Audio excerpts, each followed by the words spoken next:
The World Health Organization, WHO, says Africa's next decade of health development must be driven by the voices of its people, especially the younger generation, if the continent is to achieve the ambitions of its Regional Strategic Plan 2026 to 2030 and Vision 2035.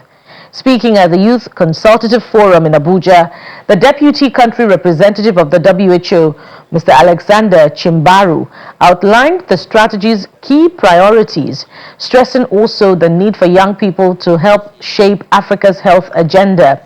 He also reaffirmed the WHO's commitment to supporting Nigeria in translating the plan into measurable improvements in healthcare delivery. If you look at the current global perspective, we have a number of challenges actually related to youth. When you talk of communicable diseases, it also affects the youth. When you talk of access to health services, it affects the youth. When you talk of disease prevention and control, health security, all this actually affects the youth. But if you look at the past, their voices were not on the table.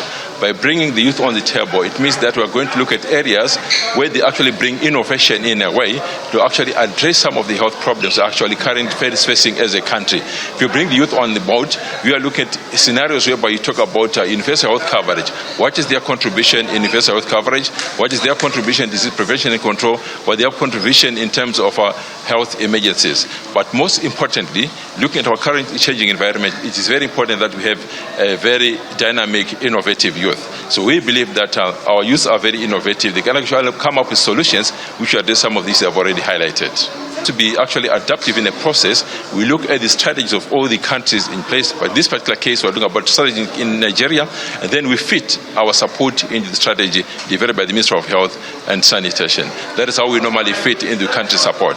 But going beyond that, we do have a specific department which looks at issues of youth, in this particular case, health system strengthening. They have an officer who is actually related to developing the capacities of the youth, identifying their challenges, and actually incorporating their thinking, their perspectives into all those strategies.